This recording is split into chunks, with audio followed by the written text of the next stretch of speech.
around her. And it's the exact same things that she's noticing in the that happened to the characters in the anime. You know, she's getting these night terrors about getting like tortured and smothered by this weird woman, and she's getting deja vu like every day. And she's like, eventually, with Toriel's increased resetting, Undyne puts the pieces together pretty quickly. She realizes there is something resetting time in the underground, and there is no point in breaking the barrier until that being is killed. Because even if we break the barrier, why is it going to matter? I've seen enough anime. I know what's going to happen. We're going to break the barrier, and that person who's resetting everything is just going to reset again, and it's not going to matter. So they've dedicated their life, basically. Their passion and, like, fiery, like, anime-ness has transferred from, in the original Undertale, their passion was to kill a human. Now their passion is to find whoever's resetting and kill them. Toriel has had some very close scrapes with her. She kind of keeps a close eye on Undyne because she knows that like she's onto me and all that. So that's Undyne.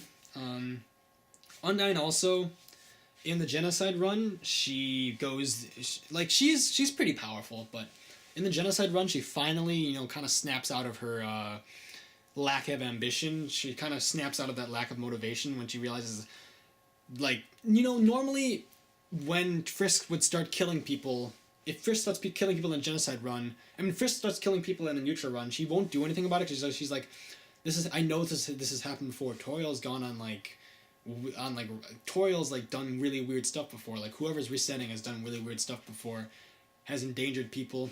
I know there's no point in me getting involved because I know it's just gonna be reset. None of this matters. So she just kind of watches. Unless maybe you kill Alphys, maybe she'll come after you then. But so in the genocide run, after everyone is killed, Undyne finally realizes the underground needs a hero. The underground needs a true hero. Metaton's not a hero, at least not in this AU.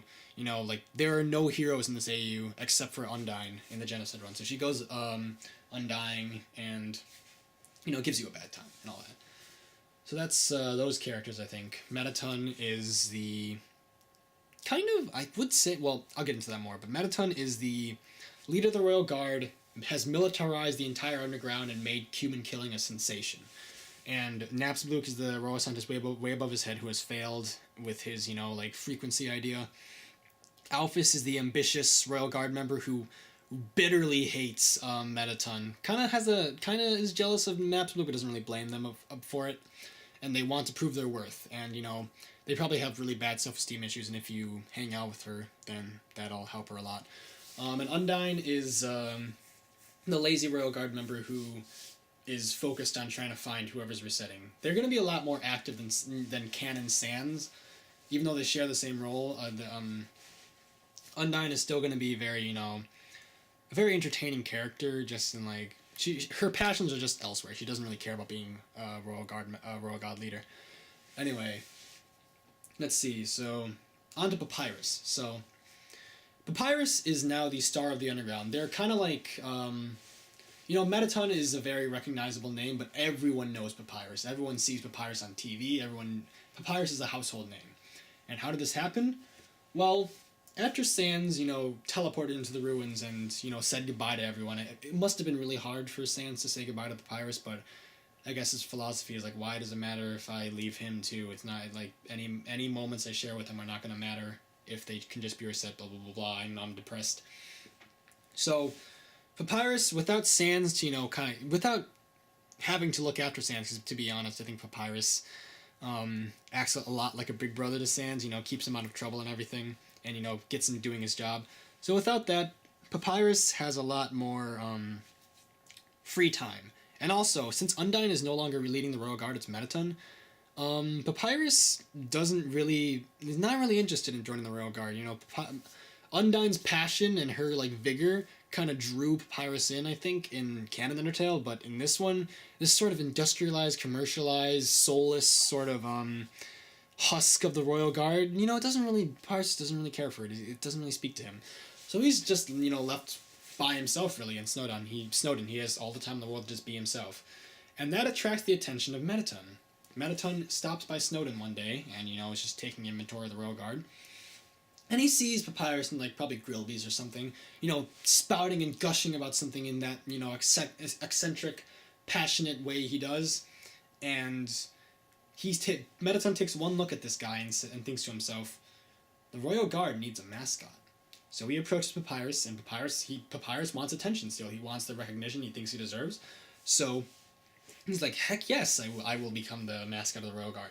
So he's basically like, I kind of want to say he's basically like Uncle Sam, but for the underground. He goes on TV and he basically spouts off these lines that Mettaton wants him to say. Like, obviously Papyrus's regular shows, like, I know he has like a cooking spaghetti show, and he has like a fashion show or something. I don't know. He has all this different stuff, and people watch him because he's entertaining and he's funny, right?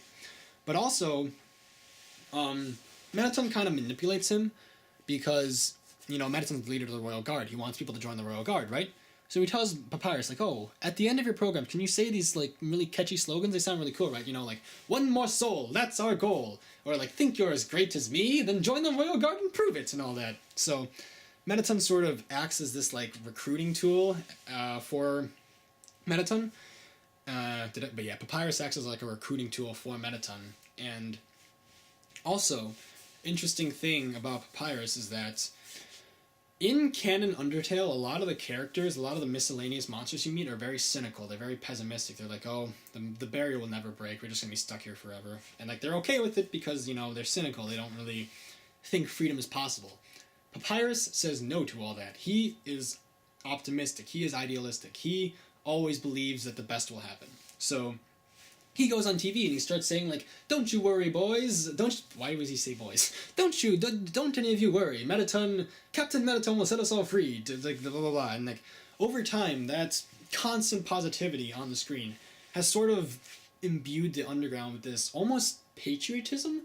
They fervently believe that they're going to be free thanks to Captain Mettaton. And they're so just like how Mettaton's militarism has spread throughout the underground, Papyrus's optimism, Papyrus's idealism has spread throughout the underground.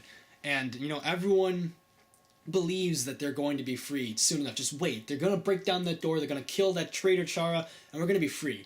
And Mettaton's militarism and Papyrus's optimism has gotten them basically have made an entire society so delusional, pretty much, that the monsters believe that if they break the barrier and the humans declare war on them again, the monsters will win this time because we have Captain Mettaton on our side and he's undefeatable, right? He's a human killing machine.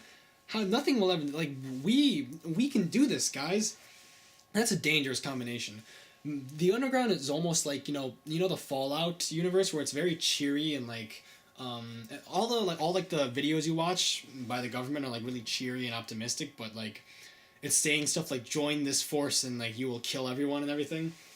It's this sort of like maybe like imperialist Britain. It's this very like nationalistic, patriotic sense of like we are the best, we can do anything, like yes we can, That's what Papyrus and Mettaton together do to the culture of the underground and the climate of the underground, which I think is probably the most interesting part of the AU. That's Papyrus. What other characters have I not mentioned? I think just Asriel. Yeah, just Asriel. So, as I said, Asriel is now the king of the underground, and they're not a very good leader. As I said, they're young, they're inexperienced, they don't know what they're doing. They don't really have much of a spine, they don't really have much of a backbone. Mettaton is basically the leader of the underground.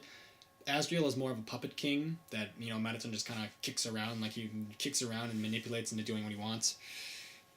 And here's the thing. Toriel handed Asriel the 6 human souls. Asriel has never fought a human in his life. So when Frisk and Everly makes their way to Asriel at the end of this AU, they're terrified. They don't know what to do. And also, they saw with their own eyes. They saw what Chara saw. They saw Toriel die in front of them. They saw their own mother. He saw his own mother die in front of him from the humans. And he has the same view as Chara. I will not let that barrier break. If the barrier breaks, we will all die. So there's this interesting dichotomy between Asriel and Chara and literally all the other monsters. Because, in canon Undertale, Asriel and Chara are the ones who are gunning to get out. They're the ones who are literally willing to kill themselves to be free. But in this AU, Asriel and Chara are literally willing to die. They would rather die than let the monsters free because they think they think it's dooming the monsters.